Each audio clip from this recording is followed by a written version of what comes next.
Hello, welcome to the Flute 360 podcast, where we incorporate a panoramic view of flute-related topics. I am your host, Heidi K. Begay, and this is episode 63, The Competition Process, Record. Today's sponsor is brought to you by J&K Productions. Did you know that not only are they a production company for podcasts, but they are a recording company for musicians? Any musical recording needs that you may have, J&K Productions can fulfill that need. They have all the necessary equipment and expertise to record your next flute recording for college or graduate auditions, competitions, summer festivals, or a flute album. J&K Productions can record any setup imaginable, from solo flute, small chamber, flute and piano, and much more. Consider J&K Productions for your next recording project. Contact them at jkproductions.media. Hello everyone, welcome to episode 63. Thank you for tuning in to the Flute 360 podcast. I am stoked to share with you the content for today's episode. But before I get there, could you please go to your favorite podcast platform and please subscribe, rate, and review the Flute 360 show. I would so appreciate you taking out a few minutes of your day to help support the podcast in this way. Thank you. Moving on to today's content.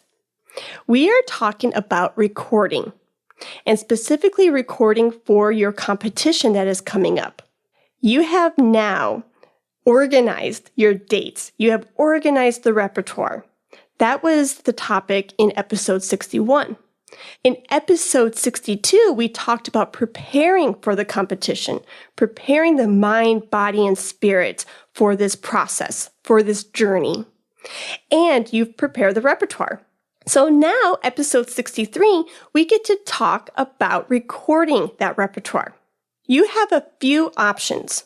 1, you hire a trusted engineer. Or B, you record yourself. There are pros and cons to both.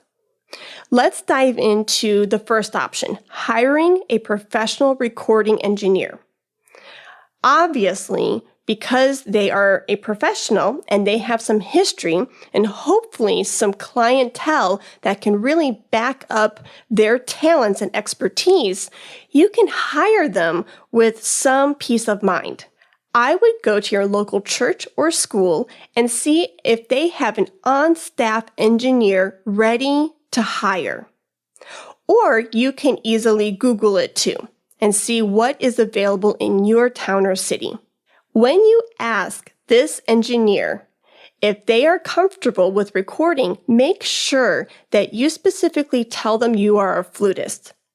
The more I work with my husband, the more I am aware and the more I learn that recording is an art. The way they take out breaths or keep the breaths in, the way they place the microphone in the room, to reduce key clicks or to reduce any weird spitting in the head joint area is so vital to the high quality of a recording that you so desire. So because you have invested time, energy, and your money already from topics like 61 and 62, preparing and organizing, you want to maybe go just the extra mile and invest in an audio engineer.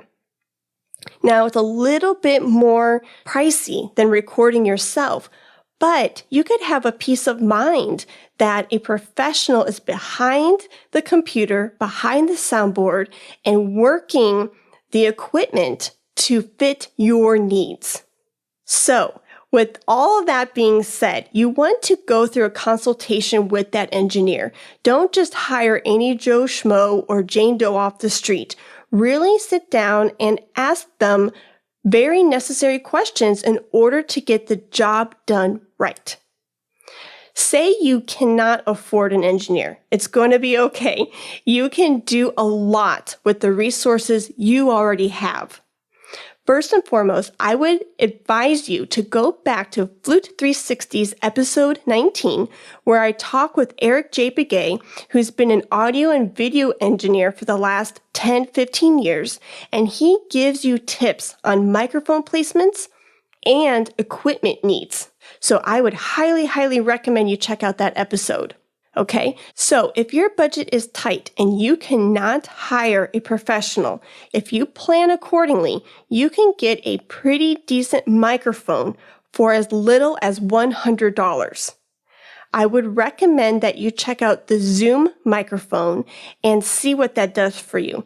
It is very easy to operate, and I've used it in the past, and if I can do it, trust me, you can do it too. Now you've decided whether A, you are hiring a professional, or B, you're going to record yourself. So once that is decided, now is the time to record. So let's take a step back and look at this bird's eye view, okay? There's a lot going on. So if your competition recording is due on May 1st, I would look at least 2 weeks back or a week back before the deadline. You do not want to be recording a few days before it's due. That's way too much pressure and there's not enough time. So plan accordingly. Go back to that organization and have a really strategic plan in place. So you are now recording 2 weeks, 1 week before the deadline. And I recommend within that time frame to record a few days out of that duration. Meaning, I would record on a Monday, okay? And I would get the whole setup going and have your mindset in the right place. I would not have Monday be the end-all be-all. You could get some really good takes on Monday's recording, but don't go in there thinking this is the only time, date when I can record. That is way too much pressure on yourself. I would not do that. Record on a Monday, tell the audio engineer thank you, take those MP3 files, and go home, listen to them. Take down some objective notes, and try to then implement some of them. Perhaps you're not going to be able to implement all of the changes, but you can certainly tweak things here and there.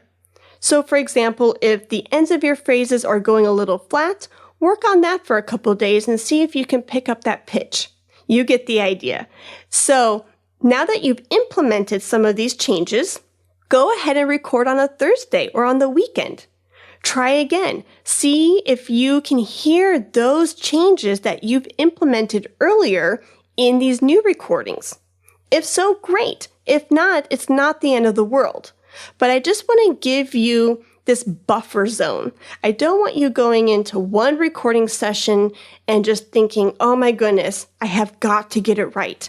Because you're not going to play with freedom and your musicality, and you're not going to have fun. So after your second recording session, I would then compare Monday's recordings with Thursday's recordings. See what works best. If you give yourself ample time throughout this whole competition process, you're going to be more relaxed, happy, and you're going to enjoy the process more. Thank you for tuning in to today's episode. I so hope that you learned something new or you are inspired to go about this competition process in a new way.